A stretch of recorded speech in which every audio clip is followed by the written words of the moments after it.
Ladies and gentlemen, please take your seats. The show is about to begin. Our show is now streaming on the Backstage Radio Network. Our show is now available on News Force Radio in Ohio and Essential Radio in England. Pucks and Pints Radio is now streaming on Alternative Twist Radio and Pulse Talk Radio and at pucksandpintsradio.com. The 5 to 60 minutes on ice. Pucks and Pints Radio.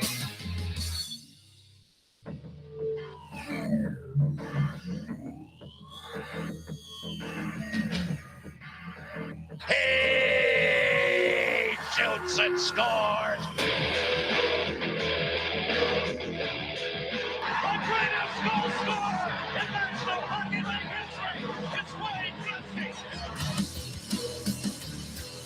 It's hockey time.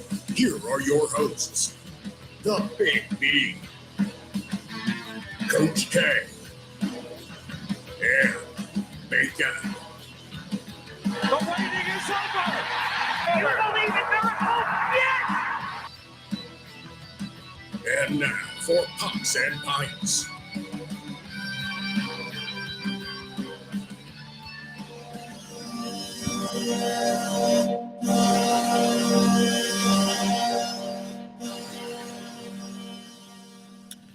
Yes, I know I had the countdown clock up. It's just force of habit, ladies and gentlemen. But tonight we are jumping into the meat and the potatoes right off the bat. So keep your heads up and your sticks on the ice, and we're going to get right into it tonight.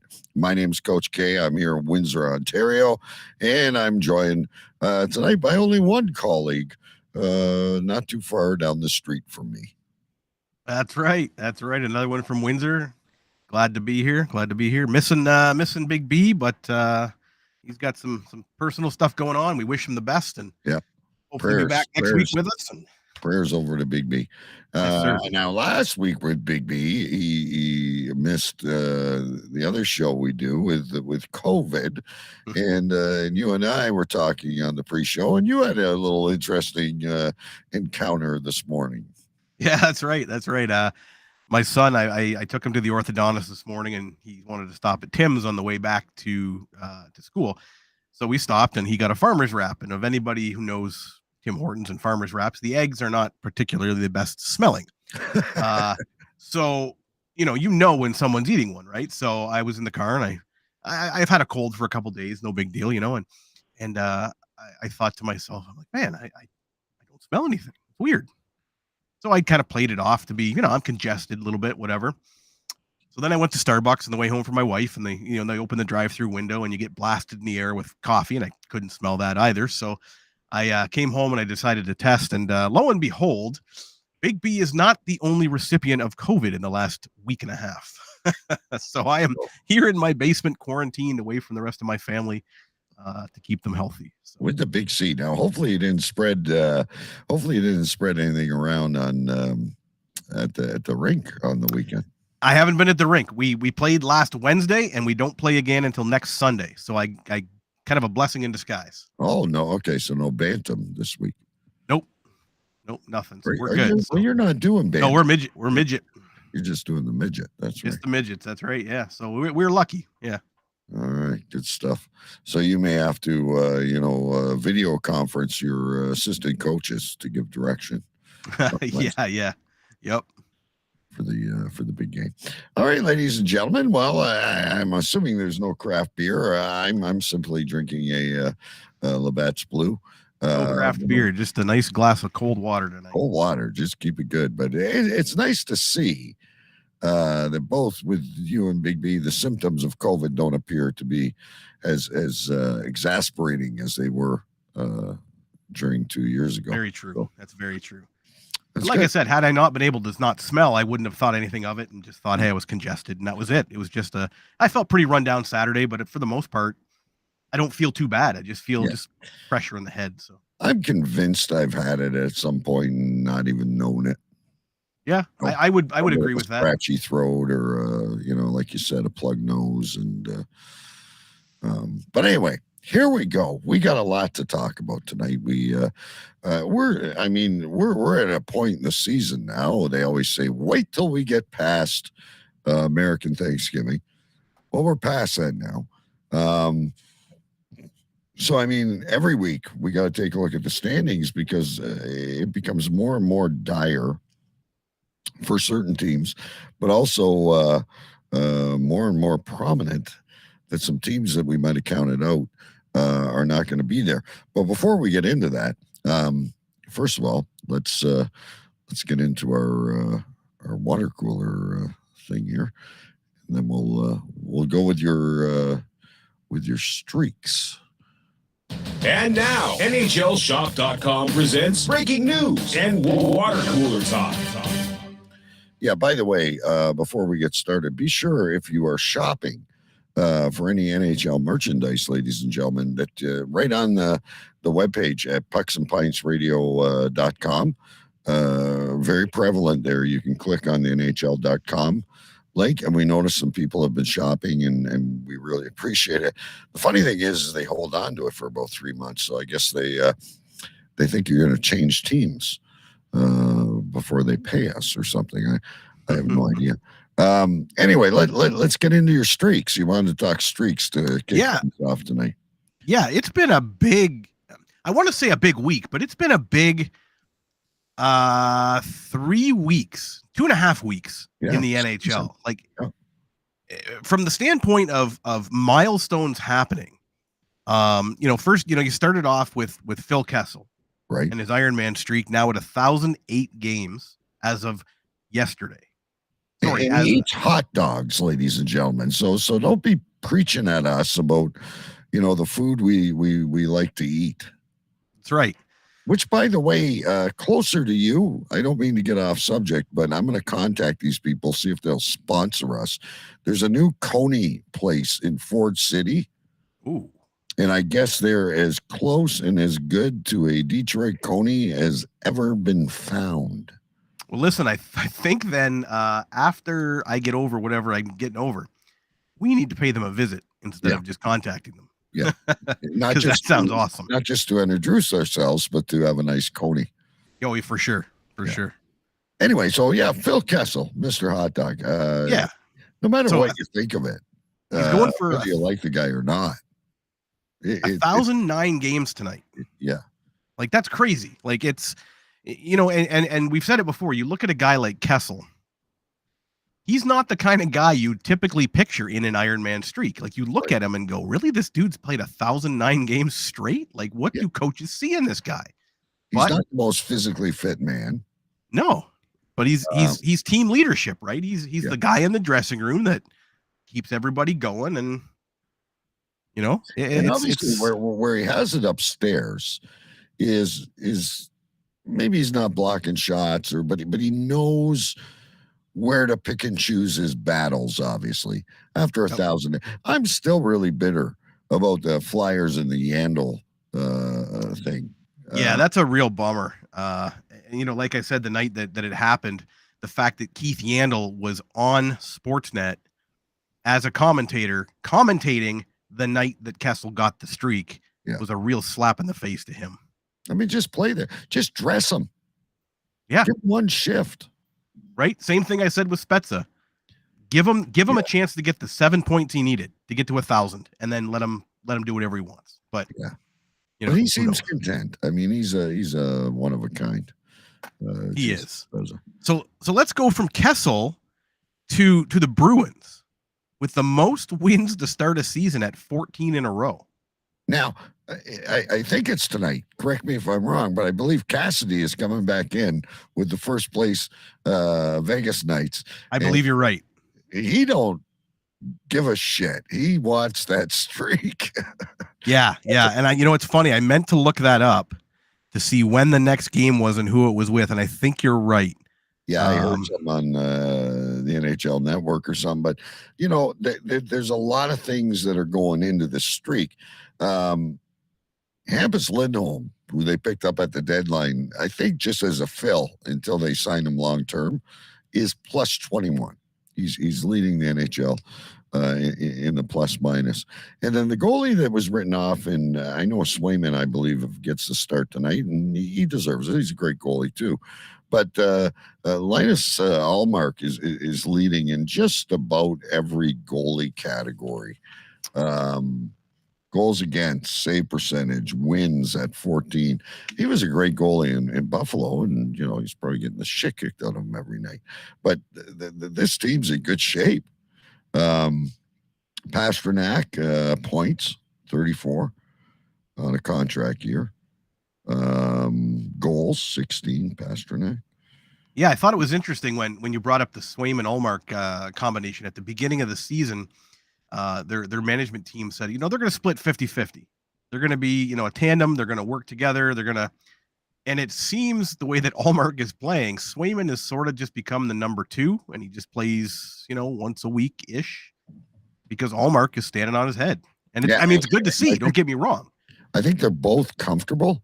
And not to divert into our team, the Leafs, but I hope Samsonov and Murray find the same happy place. Is I think Allmark knows if he falls, Swayman is there, and Swayman is like, I don't have all the pressure. We're not sitting 8th seed or something like that. Like, we're in a good place. We just got to keep playing, doing our thing. Eventually, you're going to lose at home. So I got to keep asking you these things. I think Kessel's game streak will go as long as the man wants to play. Simply because he's gone this far. But how many are they going to win at home? Are they losing to Vegas, or are they going to win a couple more?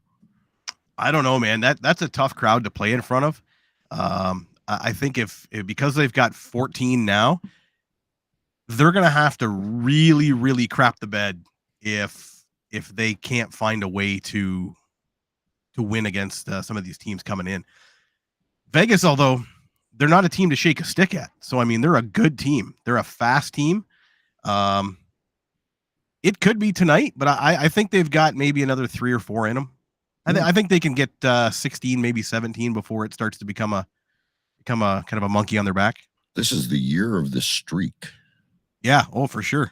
Don't forget the Maple Leafs beat them last time they were in Maple Leaf Gardens, red hot Boston team. And I don't think I have it right in front of me here, but I believe the Leafs are only 3 points behind them. 4 points, sorry. So just be marking that game on your calendar, whatever that may be. Yeah, and that's a perfect segue into the next one with your favorite player ever, Mitch Marner. 19 straight with points on the board. I would play his theme song if YouTube didn't give us a copyright strike. If we were going to be infringed on, yeah. I was pleading with everyone to play I'm a Barbie Girl, because the guy is trying so desperate to grow a 4th hair on his face to be with the rest of his team. But no, you know what? I give it to him. He's got a lot of flaws defensively, but I've been watching him. And it reminded me of last year when he won me over until playoff times. And, of course, I'm in his corner.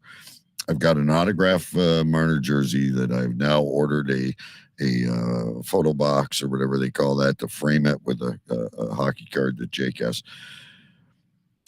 This is another one, though. This is such an explosive team. They've not been scoring at their normal rate. No. But certainly an opportunity to at least get a point in every game. How long is this going to last? Well, that was going to be my question to you. Is you saw the way he played the other night, and he played like a guy that was possessed. He ended up getting 2 goals, and they were nice goals. They weren't just crap bang in goals. But now that he has the record, does he push to keep going? Or does he just kind of fall back into his... I was worried about that. Now, did you watch the game Saturday? It was Tampa. We ended up losing, but I was worried about that because you start to see desperation on the power play and stuff where they're trying to force him the puck. And I was saying to my wife and Jake, I was saying, relax. He'll find a way to get a puck and get a secondary assist or a primary assist, but you start forcing it. The teams are on this, right? Just do your thing, and the boy's going to get a point. So I think if they start getting too much into, we got to get him the puck, they're going to run into trouble. Absolutely. And you could, like you said, you could see every time he was on the ice, somebody was watching him to make sure he didn't touch the puck. Yeah. Right. And he had to really work to get it, but he did his job and he ended up in front of the net twice for 2 really nice goals. Yeah. But my only fear is that he is going to fall back into his kind of lull. And just now that he's got that record, he's going to go and just hit a slump. I don't know. He's a hometown boy. So really nobody else better to get it right than Johnny Toronto or Mitch. Yeah, I can feasibly see him. I mean, we've got the Stars tomorrow. That's a tough team to score against. I don't know. It depends. Did you see the Stars game last night? Yeah, they that's what I was going to say. They seem to be going on a downswing. You got the Kings, which always seem to be in a shootout. I'm going to say at least 22 games.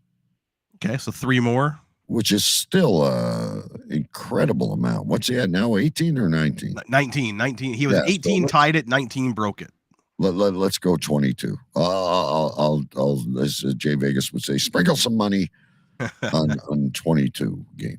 I don't have a book, but I can trust that if B is listening, he's writing it down. Either that or he's writing it on the palm of his hand. So he on a napkin or something. Transfers it to the book at a later point. But while you're on that, I know you're on streaks, and there's still a couple more good ones. But can we just talk about Gio for a second? Giordano, $850,000, 2 years, 3 years away from winning the Norris Trophy. This guy is something special, and I don't every penny. Dressing room. If he plays at this level, when Riley and TJ Brody and Ben and they're all back healthy, and there's going to be some tough decisions to make on that back end because these younger kids are playing great. But what about Gio? Talk about turning the clock back. Yeah, he impressed me the other night. He blocked a couple shots that normally would have taken some other guys out of the game. Like he took one off the inside of his knee and just didn't even blink. Like it was nothing. You could tell he was hurting. His face was all twisted up, grimacing, and he was limping, but he stayed out there. And I'll tell you what, man, $850, they got a bargain and a half. And I think you're absolutely right that when all those guys come back, it's going to be tough. But the ultimate end result is going to be a Leafs team that has a defense that we haven't seen before. Right. And hopefully the goaltending stays. Yeah. Good. And even if the goaltending falters a little bit, they're going to have the guys in front of them to not have to worry about it as much. Now, not to derail your streaks, but on the flip side of this, there's been a lot of nasty rumors that Jack Campbell's either going to get bought out or sent to the AHL. I read that. Yeah, I read that earlier this week. I think it was maybe Thursday or Friday last week that they were saying that they're pretty much done with him, and he's pretty well lived up his time, and he can't handle it. I mean, we've said this before. We love the guy. He is so absolutely. It's like a teddy bear, right? Oh, for sure. I'll be honest. Similarly to the way Matt Dumba and Evander Kane and those guys pioneered the Black Lives Matter movement and the inclusivity, Campbell is kind of one of the poster boys for the mental health side of things. Yeah. Right. And I absolutely love that because that's something that's never, ever talked about, especially in hockey, where, a guy in a position like he's in, the mental stress has got to be just unfathomable. Yeah. And you saw it again this weekend with Markstrom. Markstrom came out and said, listen, I need to be better. I can't do it. I'm off my game. My head is not where it needs to be. And Dan Vladar got the start and for Calgary, and he played amazing. Yeah. But it's nice to see that even though he may kind of peter away, what he's been able to bring to the game is gonna stick around a little bit. Oh, listen, he's a great guy to be a teammate and stuff like that, but he's a career backup. I know he was a first round pick, but he went on that run with Toronto. They got him in the All-Star game, and maybe that was all bad and wrong. And I don't care what you say, this Edmonton team's defense is 10 times worse than Toronto's at their worst day. And I love the guy, but he wasn't a top goalie in free agency. Like, I don't think Kemper is either.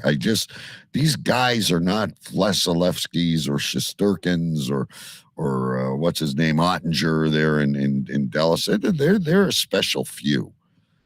And I think it's just too much for Jack. He's a great guy. He'll win games when you need him, and a great guy if someone goes down. But he's not your 60, 70 game guy. No, I think that's kind of where things sort of fell apart towards the end of his tenure with the Leafs. And especially now into his tenure with the Oilers, is they were hoping to, I don't want to say build a franchise around him, but they were hoping to have him come in and sort of be the answer to, a young Mike Smith from years ago. And he's just not that anymore. There's something going on, and I've said it multiple times over our last 12, 13 episodes. There's something going on up here. He's his hardest critic. He gets in his head a little too much. And I say that with a grain of salt because that's not a bad thing, right? He has to be cognizant of his feelings and his abilities and his play style. But at the same time, I think it transfers into his game and he thinks about it too much. Now let's not necessarily get away from, again, I'm taking you off the streak, and I apologize. I know. No, that's fine. Steven Stamkos is on that list, but how about Billington though? Oh, Bennington. Oh, These man. are all things that are going. It's not a hot seat for me or anything, but is that guy a friggin' idiot or what? Listen, even Craig Berube is getting pissed off at him at this point. He's a good goalie. I like Bennington. They traded away Husso, who's another good goalie. Betting on Billington. He's a frick. Want to talk about off your cannon? I was just going to say that there's the Jack Campbell mental side of the game, and then there's the Binnington side of the mental game, which is on two completely ends of the spectrum, right? You've got Binnington. I'll be honest, I love him. I think when you're in net, there's nothing better out there than a Hextall type goalie. But not when you're coming out of the net body checking players, and that's exactly not your job. Like, you're exactly hurt. Like, players are cutting around the net chasing somebody, and he's throwing his arm out and clipping him in the face. Yeah, he's slew footing him in front of the net. Like, there's a time and a place for it. And unfortunately, his problem is it happens in the net. The players take exception to it, and he's kind of protected because he's a goalie. Then he skates off the ice and continues to chirp as he goes past the bench, and nobody can do anything about it. Well, chirps at the refs, chirps at the players. He doesn't. And like I said, I was listening to Berube on the way home tonight, and he's pissed off. Well, I think he's pissed off at the whole team, but he's really pissed off, I think, at Binnington. Binnington is a world-class goalie. His comment this weekend was fantastic when he said, "Look, man, you're a goalie. Do what goalies do." Yeah. And that's all. Shut your mouth and be a goalie.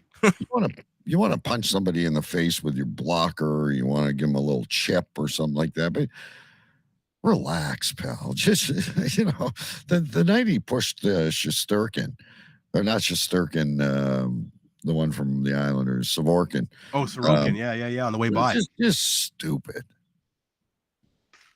And having a goalie as a son, I understand the frustration that sometimes happens. I understand the anger and you're getting hacked at, you're getting chipped at, whatever. But again, my own son has been warned, you cannot punch people with the blocker. That is a direct violation of the rules, and you will be penalized. If it comes to it, I believe in the NHL, it's a 5-minute major, the same as it is for fighting. Yeah. In minor hockey, it's a 10-minute minor, because you're basically using part of your equipment as a weapon. And that's essentially what Binnington is doing. As players are coming around the net, he's got his glove on and he's just fish slapping him in I the side of the I face. just feel he's more focused on causing chaos than stopping a puck. Like, Yes. you're right. If you're getting hacked, if you're getting and your boys aren't standing up for you, fair enough. Stand up for yourself. I always been a proponent to don't start things, but finish them.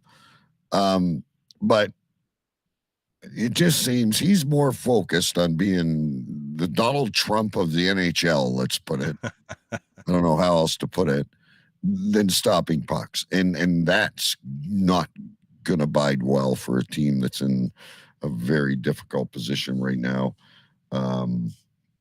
They're below a playoff spot. They're 1, 2, 3, 4, 5. And I don't think more than 3 teams are going to get out of that division because you're looking down at the Pacific. Anyway, what about Thompson? Now that we're on goalies, we'll go to your streak, I promise, and then we'll go to Jay Vegas. What about is it Thompson? Is that his name in Vegas? Who's the goalie in Vegas? They've got Well, they've why got am I drawing a blank on this? They've got Logan Thompson. That's who I'm thinking of. Oh, and Aaron Dell, right? Yeah, and Aaron Dell, who's a really good backup. But you got Logan Thompson with 12 wins. I think he's got a 920. Obviously, it's still early, but he's still in the Calder talk. Not Calder, but well, it might be Calder, right? He might be a rookie. But the Vezina is what I meant to. He could be in the Calder as well. I think he's a rookie. Yeah, I'm just looking him up here because that it's interesting. When you said that, it jogged a memory for me that I think you're right. Because the reason I say Calder is I thought I heard that somewhere. And I'm thinking, no. Okay, it's not Calder, it's Vezina. But I'm thinking this kid might be a rookie. And yeah, you're up against the other Robertson brother there in Dallas. Yes. But Nick. But he might be in there for the Calder. I we'll have to get back on that. Yeah, that's a good one. I had a note about that from a couple weeks ago and I can't find it. So we'll get back on that, ladies and gentlemen. I'm sure he's a rookie, but because that was all the confusion, right? Is oh my gosh, like okay, so you're saying that Vegas might have a comeback season, but you want to talk about other teams that are desolate in between the pipes. What about these guys? And they've been fine. Yeah, so it's interesting now that we're out on the West Coast. Let's look at the game on November 29th. I wrote it down improper. Between the Kraken and the Kings. 17 goals in one game. And Martin Jones still won. 17 goals. And it's interesting because I brought this up to a buddy today. And we're in a different fantasy league together. And he said the same thing. He's like, I know, tell me about it. He goes, it was a 9-8 final. And he goes, the weird part was, he goes, I couldn't figure out how my goalie lost me 4 points and still won the game. Exactly. And then you go and look and it's 17 goals in one game. So, I mean, that's, I got to think, and I'd have to look that one up, but I'd have to think that's probably one of the higher scoring games. I think that's the highest scoring game in modern time. Right. And I can't give you a date, but there's been like 10 1s and 7 4s, but yeah, 9-8. Well, Detroit had a run there last year where they lost probably 3 or 4 in a row in double digits. So, well, what was that game? Actually, see, now you got my curiosity piqued, and we shouldn't be talking about this when we're not prepared. But I was at the game last year.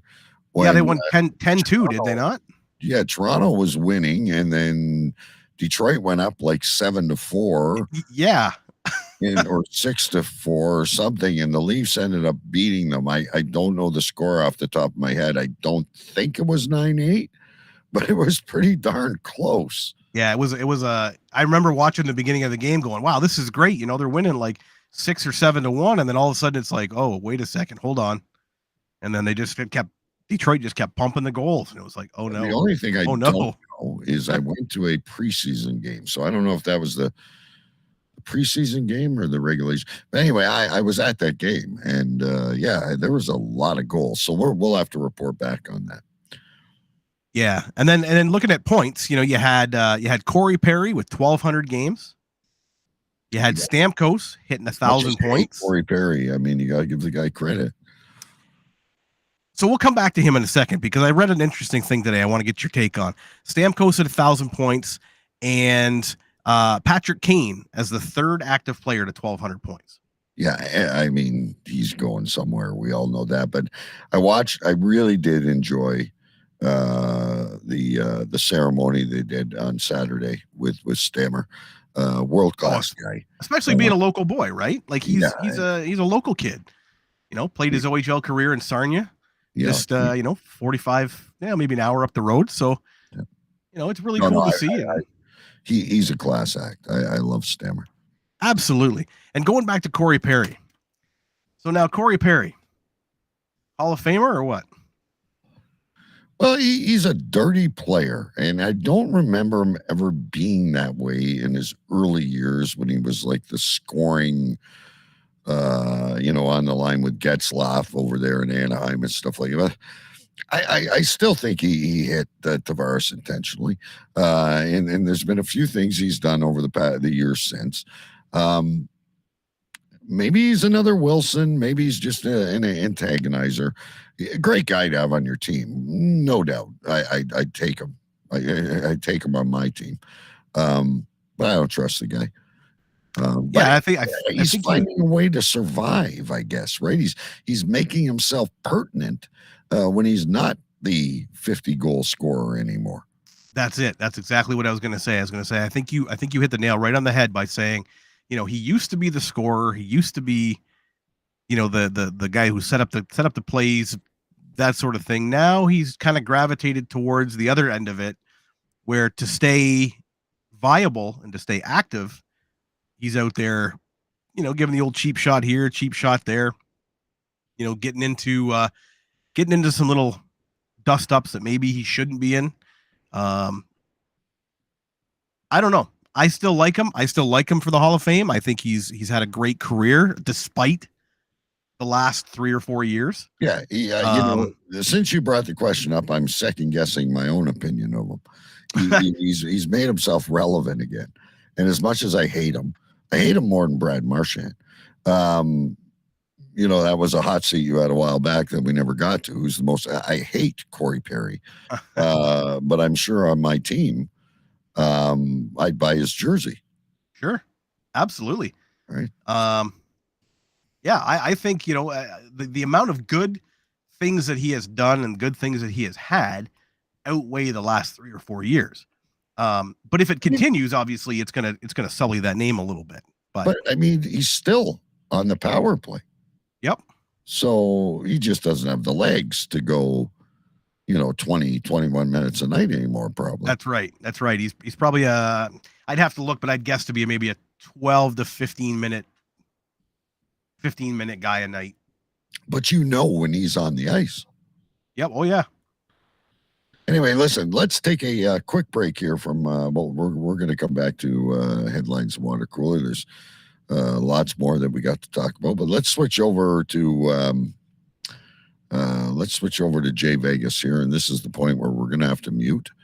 And we also have coming up, ladies and gentlemen, Mike's Sports Minute, and you're not going to believe it, but he's got a cold too, not confirmed as COVID. So what I'm going to do, I'm going to mute the two of us here for just a minute and take a listen, folks. Hey, folks. Welcome back to another edition of Jay Vegas Picks of the Week on Pucks and Pints Radio. Lately we've been doing pretty good. We're sitting at 7-3, up about 4.8 units. Pretty good. It's a pretty good return on investment. But I have been getting some complaints. People are saying, Jay, you talk too much about the odds. This is Pucks and Pints, and you never talk about pints.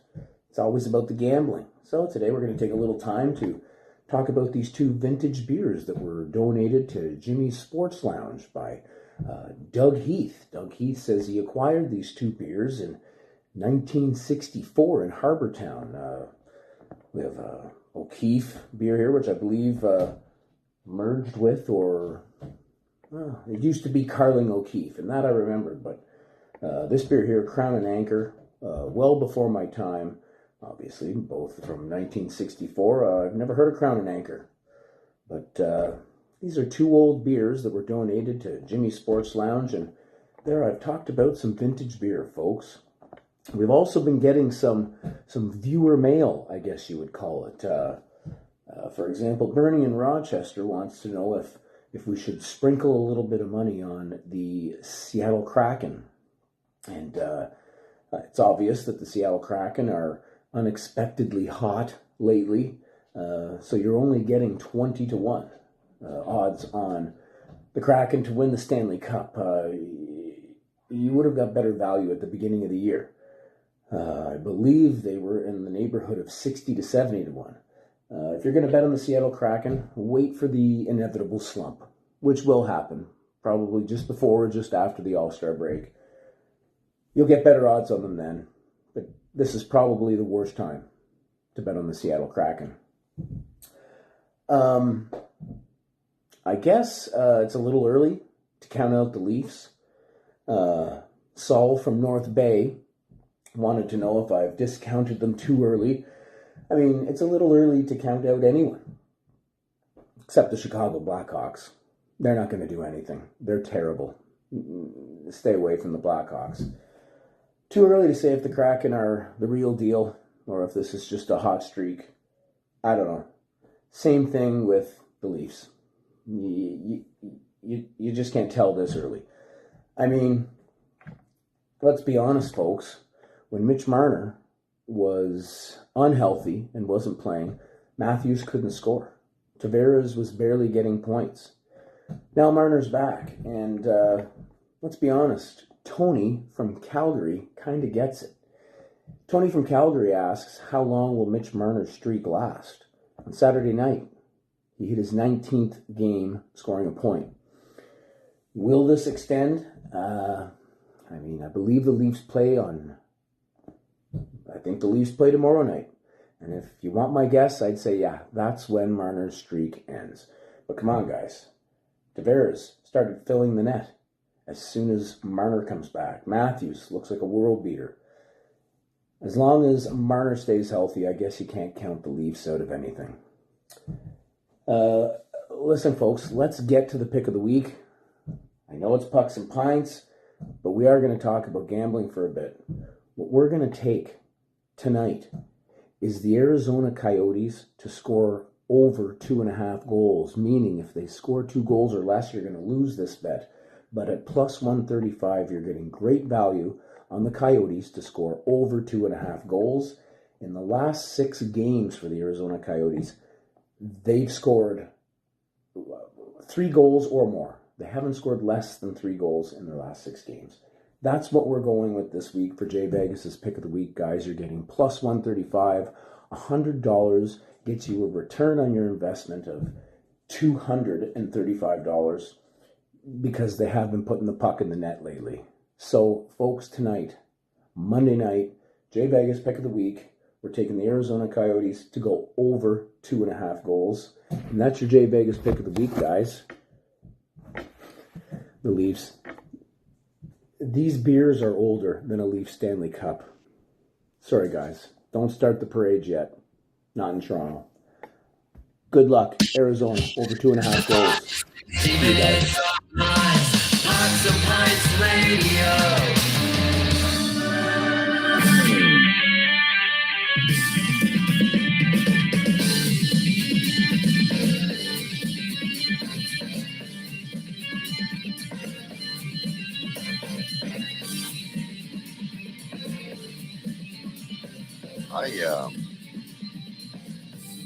Welcome back to Pucks and Pints Radio, ladies and gentlemen.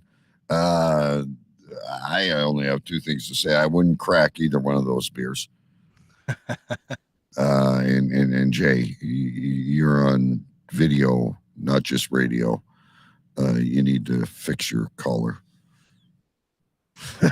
I mean, I was gonna not dress too fancy either, but I was gonna mention about the beers at least because I didn't have any. At least he had some, but it looks like the age of those beers. I don't know if some of them have evaporated, but take a look. they're like, not full. I thought can maybe see, he like, took a swig and put the lid back on or something. But there's some crap floating around in there.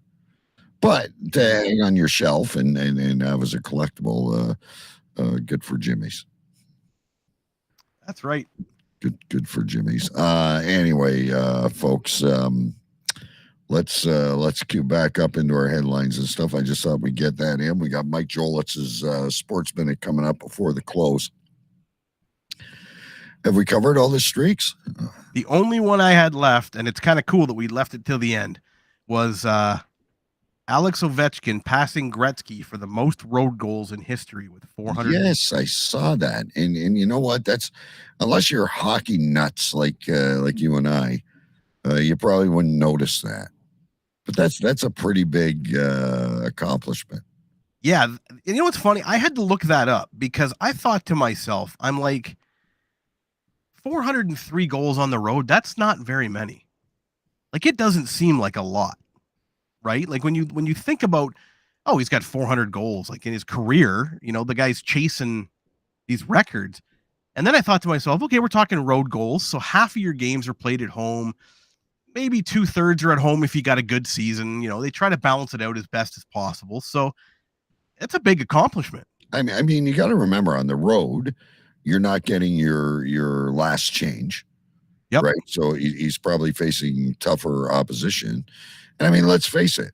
I don't think Matthews, I think is having a good year, but doing different things, but I don't think he's going to score 60.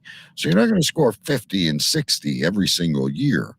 And that's a lot of goals. I mean, there's a lot of NHL players that don't play that many games. Yeah. You figure 403, that's 8 years at 50 goals on the road, which that's like it's when you actually break that number down exactly like what you did and you compare it to, let's say, Matthews' milestone of last year, it's a big accomplishment. Yeah. You're right, though, because we're so we look at stats so often that sometimes they're just we look and go, yeah, that's all right.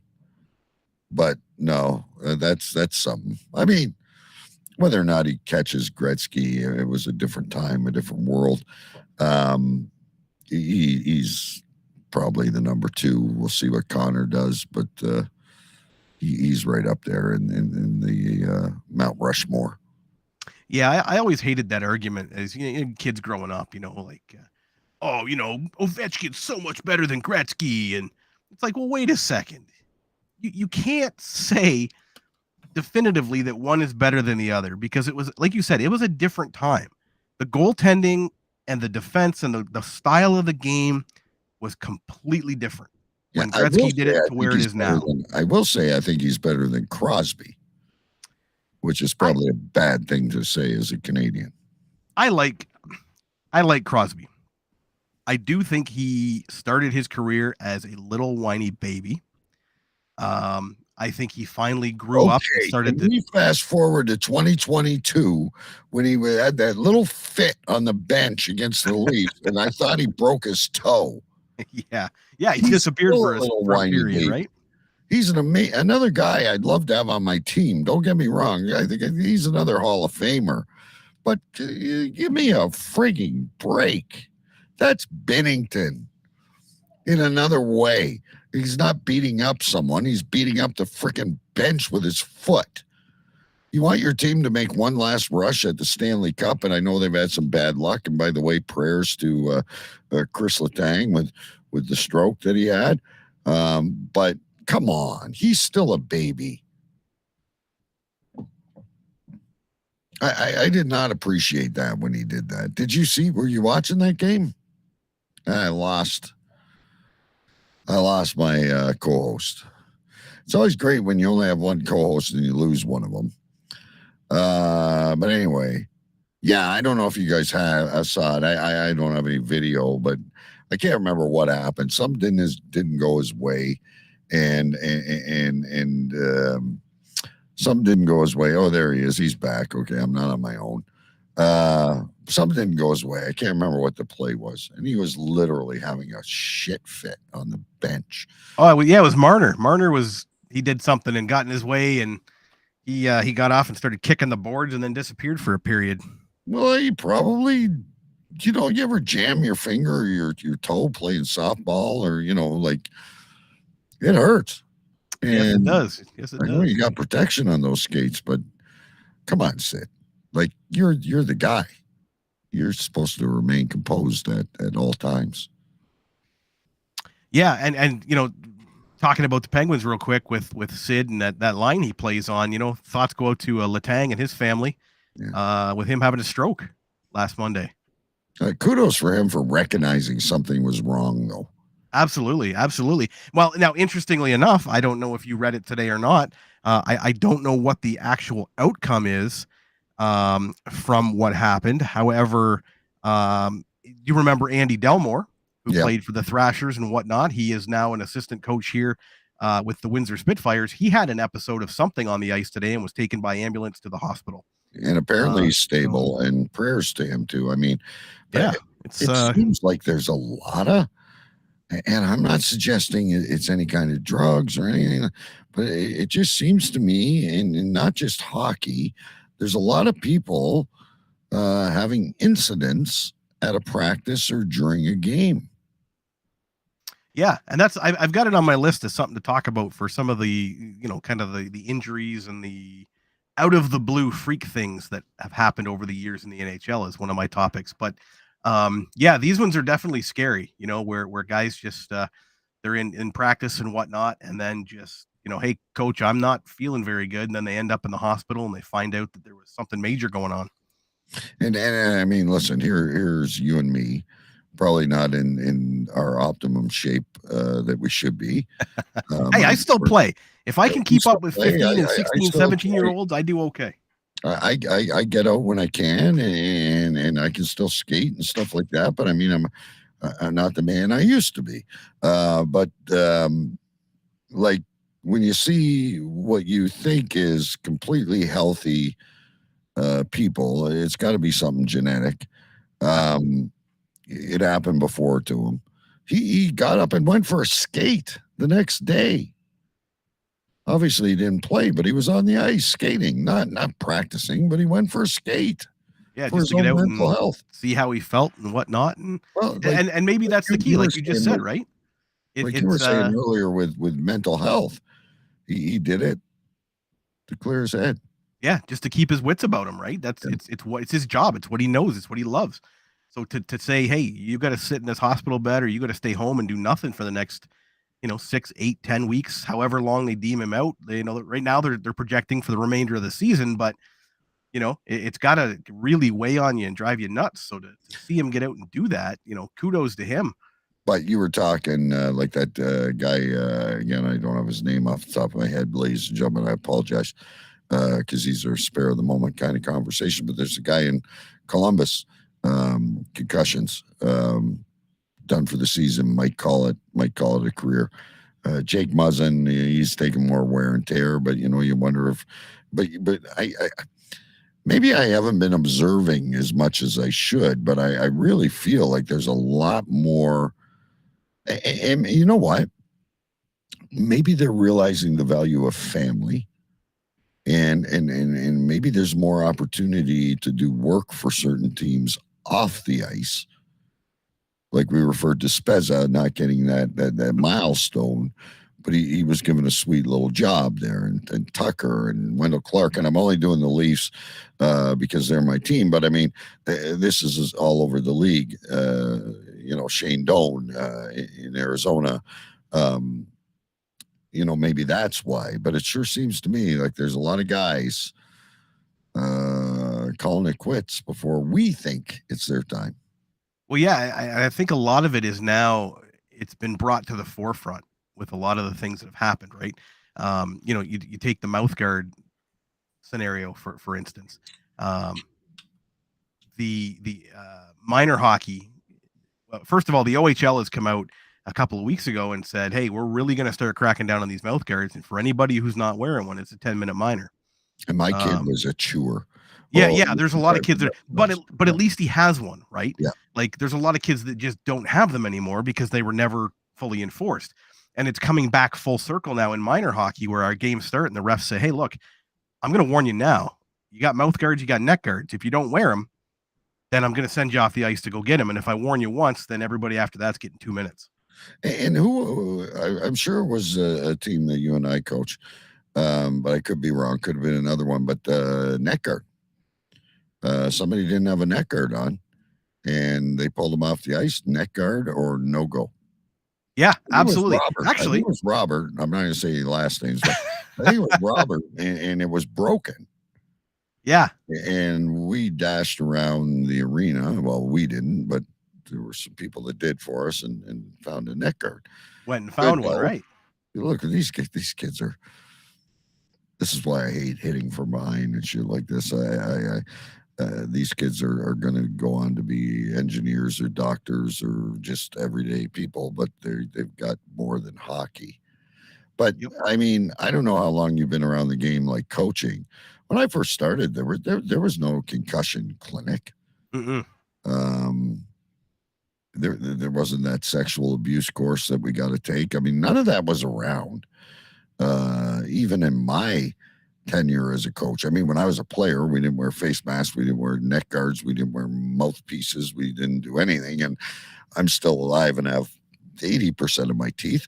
But you know, 30% of your brain function. The game has changed too, right? With speed comes high sticking and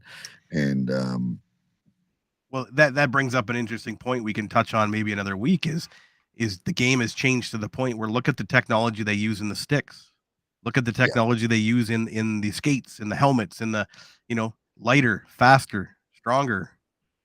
It all kind of boils to a point where someone's eventually just going to get hurt. And I don't know if you're old enough to remember this, but oh God, it's probably got to be the late '80s or something when Windsor held the Memorial Cup and Howard Chuck and Grant Fuhrer and all those guys were playing junior, and the Cornwall Royals.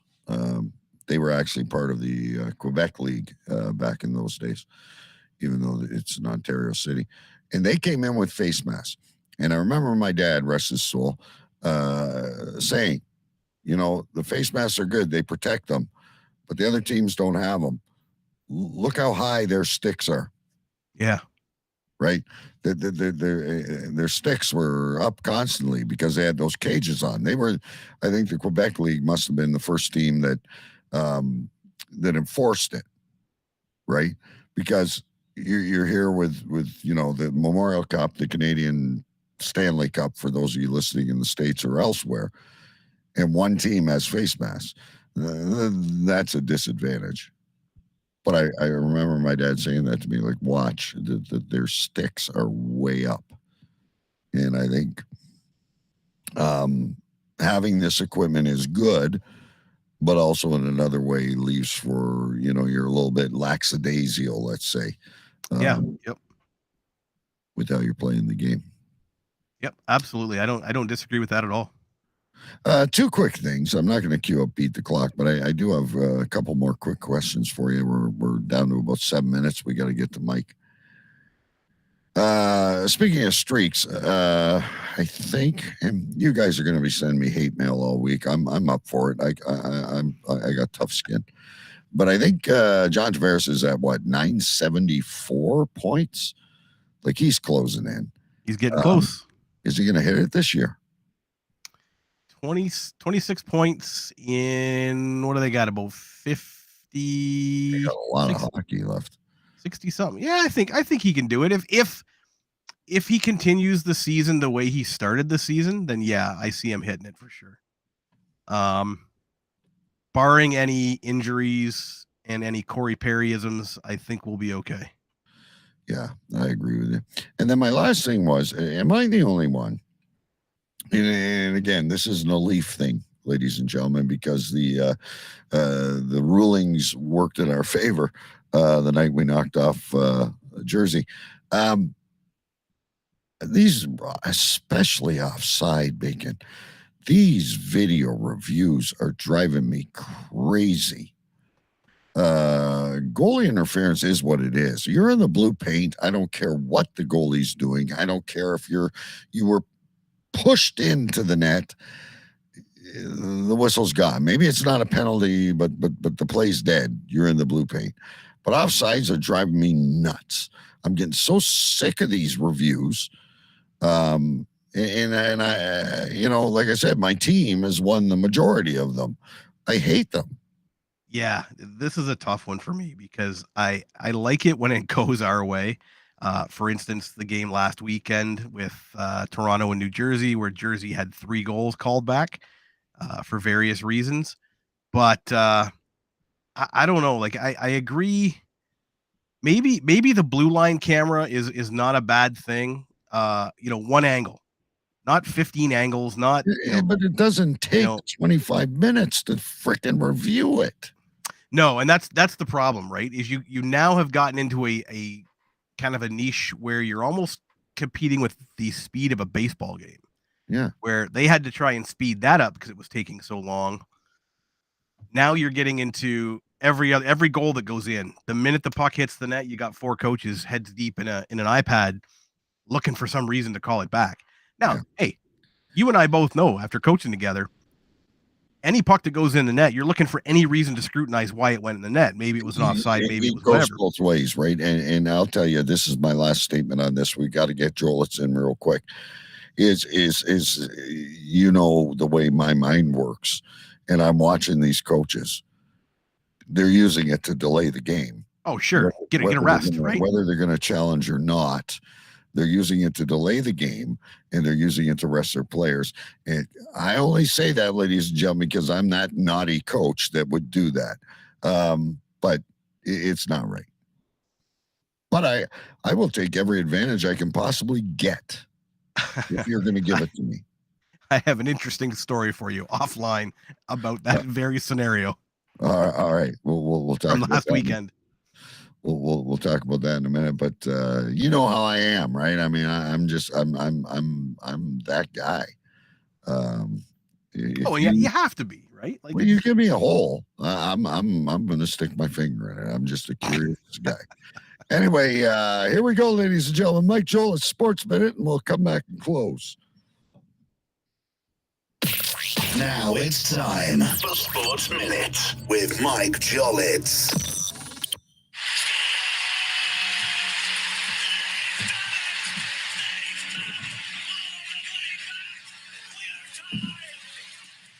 Hello, pucks and pints. How are you guys doing? I am doing shitty. I had a cold, it's kicking my ass. I have slept basically the last 3 days. I'm not any better. So back to work tomorrow. But anyway, guys, it is now time for the Sports Minute with Mike Jolitz. Congratulations to the Michigan Wolverines on repeating as Big Ten champions. They beat Purdue on Saturday. U.S. men's national soccer team lost to the Netherlands in the World Cup. Well, that's too bad. Well, you only won 1 game. In NFL news, the Commanders tied the Giants. Detroit won at home. The Packers beat Chicago. Yes. And now have the most wins ever by a football team. Pittsburgh beat Atlanta. The Bengals beat Kansas City again. And the Raiders bested the Chargers. Finally, in the Sports Minute, the Ohio State Buckeyes play number 1 ranked Georgia in the Peach Bowl on New Year's Eve. Man, this is awesome. 2 Big Ten teams in the Final Four. Yeah. Alrighty, guys. Short show. Sorry, but as you can hear, I'm not well. So peace out, guys. Hope you had a good show. I will be back next week for sure. I mean, I'll do this whatever. So later, guys. Tschüss, ciao, and auf Wiedersehen. Later. Bye. Bye. Oh, my gosh. Everyone is sick, and that's okay, Mike, because we are under the gun as well this week. I do want to say, we don't talk football on this show, but there's 2 things. I really know it's improbable, but I would love to see Ohio State kick the shit out of Michigan in the championship game. Not after the shellacking Michigan put This down on should them. It have ain't gonna never happen. happened. It ain't And gonna happen. Ohio State's got the better team, especially with the injuries Michigan has.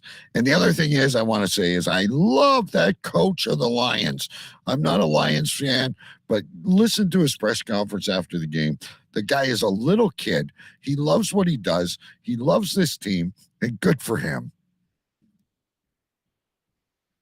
Yeah, and I'm going to close just with, to our folks across the pond in the UK, I've started watching some UK hockey. I kind of feel like Jay Vegas a little bit, watching some of these obscure teams over in the UK. And I'll tell you what, man, you guys have some good regional teams. It's some good hockey. There's players developing all over the world. If I would have had that opportunity when I was a kid, I might have been a pro hockey player. Yeah, it's crazy. I just said might have, everyone. I know you're mad at me already for not having my accurate stats at hand this week, but well, I think we've done a good job. I think so. Anyway, brother, I'll talk to you next week. I hope you heal quickly and the COVID doesn't get you. Prayers to Big B and his family over in Queens, and stick taps to everybody out there in the listening land. Keep your stick on the ice and keep your heads up, and you'll end up okay. Right. Good night. Night all. Be sure to follow us on Facebook, Twitter, and Instagram. Search Pugs and Pints. Thanks for listening. We hope you enjoyed the show.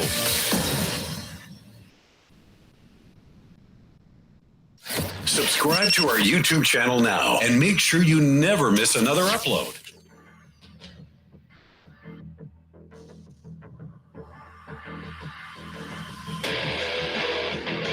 This is Pucks and Pints.